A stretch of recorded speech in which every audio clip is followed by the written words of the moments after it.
Good afternoon, everyone. We are witnessing the dedication day of baby Martin Ezekiel. Palakpakan natin si baby Martin Ezekiel. So, the importance of dedicating a child to God is, as a Christian parent, by dedicating a child to the Lord, you are acknowledging your need for God in your family, inviting God to be active in your life and in your family life, submitting your own desires for your child to God's desire for him, and making a commitment to raise your child in God's way. In short, kailangan natin ang Panginoon sa pagpapalaki ng ating mga anak, because let's always think our strength are limited kung i-compare sa magagawa ng Panginoon sa buhay ng ating mga anak at sa buhay natin. So I would like to share to you in the book of Psalms, chapter 127, verse 3, it says, "Children are a gift from the Lord. They are a reward from Him." So praise God for the gift, for the reward. Ito ang anak natin. So Martin Ezekiel is a gift from God to his parents. Do you agree? Say amen. Yes, praise the Lord. So every child born into this world is a one-of-a-kind divine creation. A unique person who is precious to God. In the first place, life is precious to God. Sino man yan, they are precious in the sight of God. They are born with a purpose. Ano man ang kasarian, they have a purpose. Or mayroon silang dapat gampanan bilang mga tao sa mundong ito. Every child born into this world has a purpose. And one thing is for sure, God loves the little children.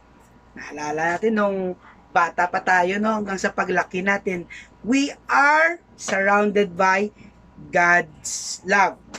So we, as recipient of the gift, the moment of the first heartbeat in the womb of a mother, joy arises. Grabe yung saya, no? I remember, no, how happy I am when I knew that my wife is pregnant. No? Tumatalon ako sa saya, no? Halo yung iyak kasi nga, no, grateful ka sa Panginoon, thankful ka sa Panginoon na binigyan ka ng blessing, another life na nanggaling sa iyo, no, na pinagkaloob ng Panginoon sa iyo. So, sabay ang luha ng pagpapasalamat sa Panginoon, kasama na doon ang pagtanggap ng responsibilidad bilang isang magulang. So, pag unang tibok pa lang ng heartbeat sa sinapupunan ng ina, merong saya kasama ang responsibilidad bilang isang magulang. Because we know that it is a gift or a blessing from the Lord. Amen? Blessing ito sa Panginoon. Praise God. So, tanong ko lang, are they a blessing or sakit na ng ulo sa mga malalaki na yung mga anak, no? Blessing pa ba yung mga anak natin or sakit na ng ulo? Hindi, joke lang. So, kamusta naman ang blessing ng Panginoon sa inyo ngayon? So, are they in good hands? Siyempre, masasabi natin that they are in good hands when we take good care of them. So, by appreciating God's gift, sabi ko nga, no, we should take good care of them. Kailangan na maalagaan sila ng maayos. So, I have 3 things to ponder in taking care of God's blessings as a parent. Meron akong 3 puntos. Una, responsibility. Responsibilidad bilang isang magulang. So, sorry, parents should be responsible in raising a child. You are responsible for your child. Hindi yung kapitbahay mo, hindi yung parents mo, hindi yung kamag-anak mo, or hindi ang ibang tao, kundi ikaw mismo ang may responsibilidad sa anak mo. They are humans like us. Imagine, no, yung mga hindi nagkakaanak, nag-a-adapt na lang sila ng mga animals like dogs, yung mga pets, cats, no? Yun lang tinuturing nila na bilang kanilang mga anak. See how they take good care sa mga pets nila, 'di ba? Inaalagaan ng husto, binibilhan ng pagkain, kumpleto sa bakuna, kumpleto sa vitamins, no? Tayo, no, na merong mga anak, dapat mas more pa yung ibibigay natin kasi nga tao ito no? They are humans like us. Kung ano yung pagkakilanlan mo bilang tao, dapat maibigay din sa kanila. And it is our responsibility as parents. And always remember, as babies, they are dependent to us. Tayo ang kailangan nila. Hindi yung ibang tao. Kasi nga, atin yun ating responsibilidad yun. So it's our responsibility to meet their needs, to watch over them, take care of them. No, tayo ang may responsibilidad. The moment they are formed in the womb, responsibility comes. Unang pagtibok pa lang ng puso, responsibilidad mo na yon. Tayo bilang mga ama, no, saka yung mga ina, helpmate natin sa pag-take good care at pag-take ng responsibility bilang mga parents. So, pangalawa, commitment. Responsibility won't last without commitment. No? Hindi magtatagal yung responsibilidad mo kung wala kang commitment. So, for example, in order for us to feed them or meet their needs, we should be committed to work hard to earn money to buy things they need like milk, diapers, vitamins, and all. Huwag mong hintayin na may magbigay sa'yo. Ang responsibilidad mo at sabayan mo ng commitment to work hard to earn money para ma-meet yung needs ng ating mga anak. Especially yung mga babies kasi nga hindi pa sila nakapagsalita. Kailangan na yung full support natin para sa kanila. So not only material but also love and affection to build a relationship with them. Okay na good provider ka. Pero mas mabuti na meron kang time sa kanila. Yung ma-experience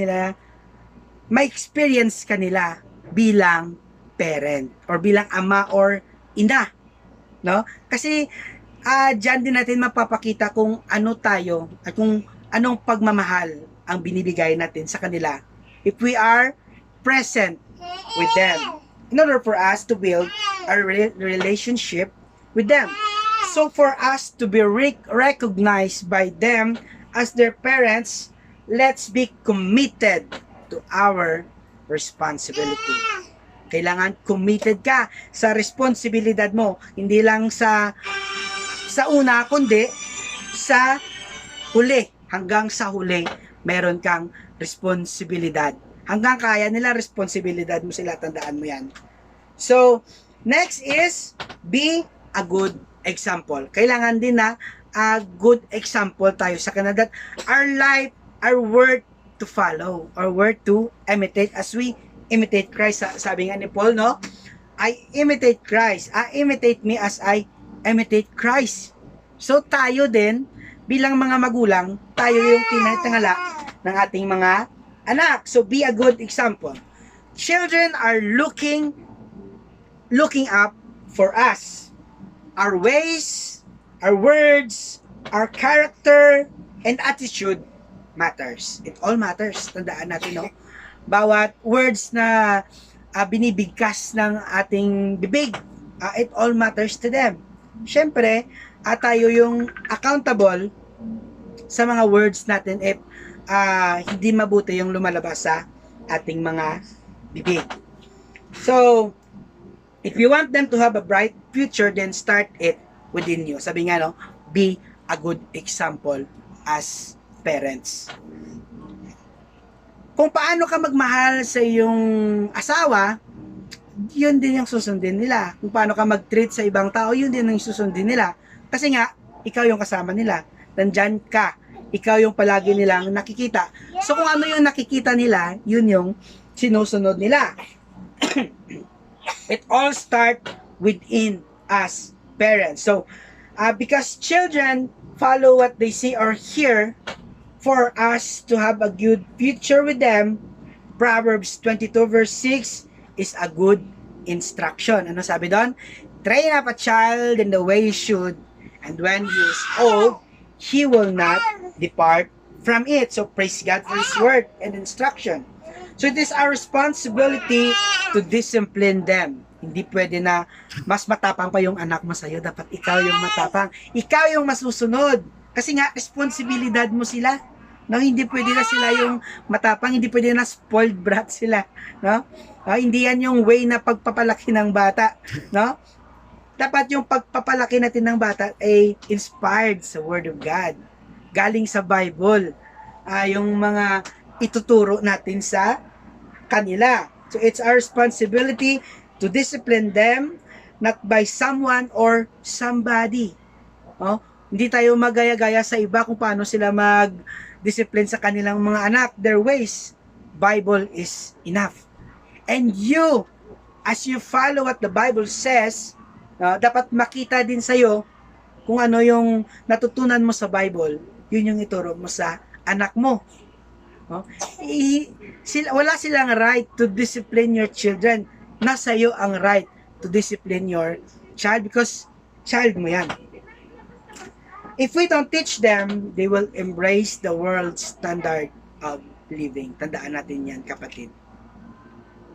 Pag hindi natin tinuruan ng maayos at mabuting pamumuhay ang ating mga anak, susundin nila yung mundo. Susundin nila yung standard of living sa mundo. Kita naman natin kung ano yung nangyayari sa mundo ngayon. Always introduce God to them. Ito yung magandang part, no? Para magkaroon sila ng good character or good attitude and good habits. Introduce them to God. Introduce mo si Lord Jesus Christ sa kanila.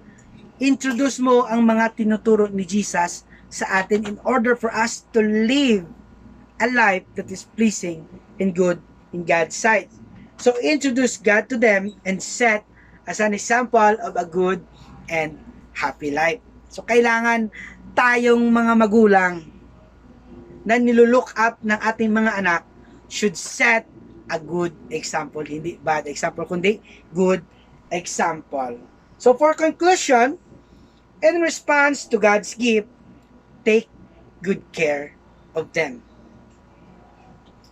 Raise them with love overflowing and be a responsible, committed, and a good example parent. Yan ang kailangan ng ating mga anak in order for us to appreciate God's gift and blessing to us.